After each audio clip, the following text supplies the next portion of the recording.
Hi friends, இப்போ நம்ம சென்னை ஏர்போர்ட்டில் இருக்கோம். ஸோ இந்த வீடியோவில் நம்ம வந்துட்டு சென்னை ஏர்போர்ட்லேருந்து மும்பைக்கு ட்ராவல் பண்ண போகிறோம். ஸோ நம்ம ஏர் இண்டியா ஃப்ளைட் வந்துட்டு சென்னை ஏர்போர்ட்டில் டெர்மினல் நம்பர் 4 புறப்படும். ஸோ இதுதான் நம்ம டிபார்ச்சர் வெயிட்டிங் ஏரியா. ஸோ நம்ம போர்டிங் கார்டு வாங்கிட்டு இங்கே வந்து வெயிட் பண்ணுவோம். ஆப்போசிட்டில் ஒரு ஏர் இண்டியா எக்ஸ்பிரஸ் ஃப்ளைட் நிற்கிது. டேரெக்டாக சென்னையிலேருந்து சிங்கப்பூர் போகும் இந்த ஃப்ளைட்டு. ஸோ இதுதான் நம்ம போக போகிற மும்பை ஏர் இண்டியா ஃப்ளைட். ஸோ நம்ம போக போகிற ஃப்ளைட் பார்த்துட்டிங்கன்னா ஏர்பஸ் A320 மாடல். ஸோ ஒரே நேரத்தில் கிட்டத்தட்ட ஒரு 180 பேசஞ்சர்ஸ் கிட்ட ட்ராவல் பண்ணலாம். இந்த ஃப்ளைட்டோட நம்பர் வந்துட்டு A571. ரொம்பவே சின்ன ஃப்ளைட். ஸோ இந்த சின்ன ஃப்ளைட்டில் தான் நம்ம வந்துட்டு சென்னையிலேருந்து மும்பை புறப்பட போகிறோம். A320 மாடலுக்கு அப்புறம் இன்னொரு 20 சீட் எக்ஸ்ட்ரா இருந்ததுன்னா அது A321 மாடல். ஸோ இப்போ இந்த ஃப்ளைட்டில் தான் நம்ம போக போகிறோம். இப்போ நம்ம வந்துட்டு ஏரோ பிரிட்ஜ் வழியாக போகிறதுனால டைரெக்டாக நம்ம டெர்மினல் பில்டிங்லேருந்து ஏர்போர்ட்டில் ஃப்ளைட்டை நிப்பாட்டி இருக்க அந்த இடத்துக்கு நம்ம போயிடலாம். ஸோ நம்ம ஃப்ளைட்டை இப்போ புஷ்பேக் பண்ண ஆரம்பிச்சிட்டாங்க. कैबिन में हवा के दबाव में कमी होने पर ऊपर बने पैनल से ऑक्सीजन मास्क अपने आप नीचे आ जाएगी। ऑक्सीजन मास्क और आपको नजदीकी निकास की दिशा दिखाएंगे।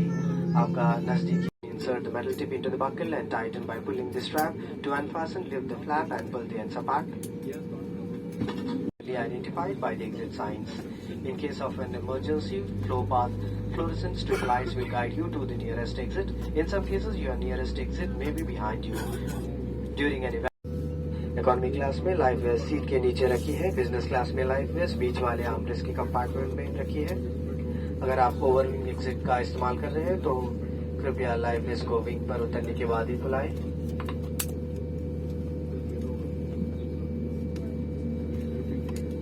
इन the economy class the life vest is kept under the seat के ऊपर से पहने और इसकी बेल्ट को कमर पर कसकर बांध लें।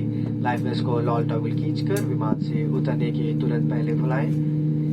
इसे ऊपर लगे लाल ट्यूब में मुंह से हवा भरकर भी फुलाया जा सकता है। हर लाइफ वेस्ट में एक बत्ती लगी है जो बैटरी के पानी से छू जाने पर जल जाती है। याद रखें। ஸோ யூஸ்வலாக நம்ம எப்போவுமே ட்ராவல் பண்ணுறதால இருந்தால் விண்டோ சீட் பக்கத்தில் தான் உட்காந்து ட்ராவல் பண்ணுவோம். ஸோ விண்டோ சீட் பக்கத்தில் உட்காந்து நான் நிறைய வீடியோஸ் போட்டிருக்கேன் நம்ம சேனலில். ஸோ அதை போய் பாருங்கள். ஆக்சுவலாக வந்துட்டு நம்ம விண்டோ சீட் மட்டும் இல்லாமல் பக்கத்து சீட்டில் உட்காந்து அவங்களுக்கு எப்படி ஒரு வியூ வரும் சொல்கிறதுக்காக மட்டும்தான் நம்ம இப்போ லாஸ்ட் சீட்டில் உட்காந்துருக்கோம். ஸோ இப்போ நம்ம வந்துட்டு ஒரு ஃபுட்டு ஆப்ஷன்ஸ் நம்மளுக்கு கொடுத்துருக்காங்க. வெஜ்ஜா நான்வெஜ்ஜான்னு கேட்டாங்க. நம்ம நான்வெஜ் ஆப்ஷன் சூஸ் பண்ணியிருக்கிறதுனால ஸோ மார்னிங் ஃப்ளைட்னால ஒரு 2 பரோட்டா அதுக்கப்புறம் எக் பொடி மாஸ் கொடுத்துருந்தாங்க. ஆக்சுவலாக வந்துட்டு இது ஸ்டஃப்டு பரோட்டா. ஸோ நல்லாவே கவனிக்கலாம். உள்ளே வந்துட்டு ஏதோ ஸ்டஃப் பண்ணியிருக்காங்க. ஒரு மேங்கோ ஃப்ளேவரில் ஒரு யோக் ஹாட் கொடுத்துருந்தாங்க. ஒரு அமுல் பட்டர் கொடுத்துருந்தாங்க. ஒரு பன்னு கொடுத்துருந்தாங்க. ஒரு 10 லிட்டர் வாட்டர் பாட்டில் கொடுத்துருந்தாங்க. நமஸ்தே ஏர் இண்டியா மேகசின். இது ஆக்சுவலாக வந்துட்டு ஒரு இன்ஃப்ளைட் மேகசின்.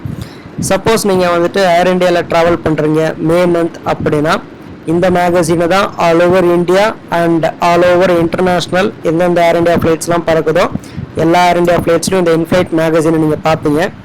ஸோ நம்ம ஃப்ளைட் வந்துட்டு இப்போ மும்பை ஏர்போர்ட்டை நோக்கி தரையிறங்க போகுது. ஸோ கிட்டத்தட்ட ஒரு 1.5 hours கழித்து நம்ம சென்னை ஏர்போர்ட்லேருந்து மும்பை ஏர்போர்ட்டை வந்து சேர்ந்துட்டோம். ஸோ யூஸ்வலாக நம்ம வந்துட்டு ஃப்ளைட்டில் விண்டோ சீட் பக்கத்தில் உட்காந்திங்க அப்படின்னா உங்களுக்கு ஒரு நல்ல வியூ கிடைக்கும். ஏன்னா மும்பை ஏர்போர்ட்டை பொறுத்த வரைக்கும் ரொம்பவே பெரிய ஏர்போர்ட். விண்டோ பக்கத்தில் உட்காந்திங்கன்னா அவ்வளோ நீங்கள் ஃப்ளைட்ஸ் நீங்கள் பார்க்கலாம்.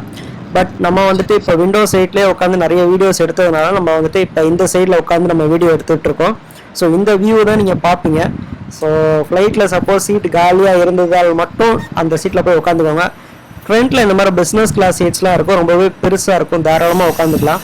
ஸோ நல்ல வேளை நம்ம வந்துட்டு ஏரோ பிரிட்ஜ் வழியாக இறங்கி டேரெக்டாக ஏர்போர்ட் போகாமல் இப்போ நம்ம பஸ் வழியாக போக போகிறோம். ஸோ ஏன் அப்படின்னு கேட்டிங்கன்னா யூஸ்வலாக வந்துட்டு நம்ம விண்டோ சீட்டில் உட்காந்தா தான் வெளியில் என்ன நடக்குதுன்னு தெரியும். மும்பை ஏர்போர்ட் எப்படி இருக்குன்னு தெரியும். ஸோ யாருக்கெல்லாம் ஏர்போர்ட் பார்க்கணும் அப்படின்னு நினைக்கிறீங்களோ அவங்களுக்கு வந்துட்டு இந்த பஸ்ஸில் போகிறதா இருந்தால் அவங்களுக்கு நல்லா ஜாலியாக இருக்கும். ஏன்னா எல்லா வகையான ஏர்கிராஃப்ட்ஸும் நீங்கள் கிட்டத்தில் பார்க்கலாம். ஸோ இப்போ ஒரு லண்டனுக்கு போக வேண்டிய ஒரு பிரிட்டிஷ் ஏர்வேஸ் வந்துட்டு ரன்வே நோக்கி போயிட்டுருக்கு. இது வந்துட்டு ட்ரீம்லைனர் 787 மாடல். ஸோ அதுக்கு பக்கத்தில் ஒரு A320 விஸ்தாரா மாடல் வந்துட்டு நின்றுட்டுருக்கு. ஸோ இந்த விஸ்தாரா அப்படின்றது Airbus model, Airbus A320 model. இதில் ஒரு 180 பேசஞ்சர்ஸ் கிட்ட ட்ராவல் பண்ணலாம். ஸோ இதே மாடல் ஃப்ளைட்டில் தான் நம்ம வந்துட்டு ஏர் இண்டியாவில் வந்துட்டு சென்னையிலேருந்து மும்பைக்கு வந்திருக்கோம். ஸோ இப்போ நீங்கள் பார்த்துட்டு இருக்க ஃப்ளைட் ஏர்பஸ் இது கிடையாது. இது ஏர் இண்டியா வந்துட்டு போயிங் 777 ஸோ இதில் கிட்டத்தட்ட 300 பேசஞ்சர் கிட்ட ட்ராவல் பண்ணலாம். டேரெக்டாக இங்கேருந்து மும்பைலேருந்து நியூயார்க் வரைக்கும் போகும். ஸோ இதுதான் நம்ம டோட்டல் டெர்மினல் 2 மும்பை ஏர்போர்ட்டோட அந்த ஏர்போர்ட்டில் இருக்க அந்த ஏர்கிராஃப்ட்ஸ் வியூ. ஸோ மணி பார்த்துட்டிங்கன்னா இப்போ காலையில் ஒரு 11 o'clock ஆகுது. ஸோ 11 o'clock நீங்கள் மும்பை வந்தீங்க, அதுவும் இந்த மாதிரி பஸ்ஸில் வந்தீங்க அப்படின்னா இவ்வளோ ஏர்கிராஃப்ட்ஸ் நீங்கள் நிறைய பார்க்கலாம். யூஸ்வலாக மும்பை ஏர்போர்ட் வந்துட்டு 24 hours என்றைக்குமே வந்துட்டு ஃபுல்டாக தான் இருக்கும். ஏன்னா ஒரே ஒரு ரன்வே தான் இருக்கும். அதே ரன்வேல டேக் ஆஃபும் பண்ணுவாங்க, லேண்டிங்கும் பண்ணுவாங்க. ஸோ உடனே நம்ம பஸ்ஸில் இருந்து வெளியில் இறங்கி அப்படியே ஸ்டெப்ஸ் ஏறி மேலே வந்து இப்போ நம்ம வந்துட்டு அரைவல் ஏரியாவுக்கு வந்துட்டோம். செக்இன் பேக்கேஜஸ்லாம் அவங்க நம்பர் சொல்லிடுவாங்க. அந்த நம்பர் உங்களுக்கு தெரியலை அப்படின்னா அங்கே டிவி இருக்கும். அந்த டிவியில் வந்துட்டு உங்கள் ஃப்ளைட் நம்பர் பார்த்துக்கோங்க.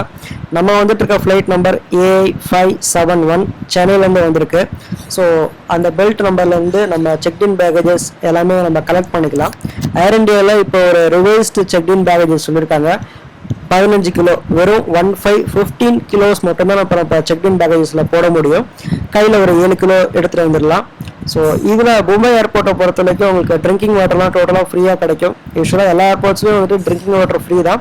பட் கையில் வாட்டர் பாட்டில் இருந்துச்சுன்னா நீங்கள் ஈஸியாக இங்கே ஃபில்அப் பண்ணிக்கலாம். ஸோ இப்போ நம்ம மும்பை ஏர்போர்ட் அரைவல் ஹால், அதாவது அந்த செக்இன் பேக்கேஜஸ்லாம் எடுத்துகிட்டு வெளியில் வரோம் அப்படின்னா இன்டர்நேஷ்னல் பேசஞ்சர்ஸ்க்கு நிறைய வந்துட்டு வெயிட் பண்ணணும். ஸோ அவங்களுக்குலாம் வெயிட் பண்ணுறதுக்கு இங்கே சேர்ஸ் நிறைய போட்டு வச்சுருக்காங்க. நீங்கள் ஏர்போர்ட்டை விட்டு வெளியில் போகவே தேவையில்லை, ஏர்போர்ட்டுக்குள்ளேயே நிறைய சேர்ஸ்லாம் இருக்குது. ஸோ இங்கே உட்காந்து உங்களோட கனெக்டிங் ஃப்ளைட்டை பிடிக்கலாம். ஏன்னா கனெக்டிங் ஃப்ளைட்னா கண்டிப்பாக ஒரு 6 hours மட்டும் தான் ஏர்போர்ட்டுக்குள்ளேயே விடுவாங்க. ஸோ அதுக்குள்ளே நீங்கள் வெளியில் போயிட்டீங்கன்னா மறுபடியும் ஏர்போர்ட் உள்ளே வர முடியாது. ஸோ நீங்கள் இங்கே வெயிட் பண்ணிவிட்டு நீங்கள் வெளியில் போகலாம்.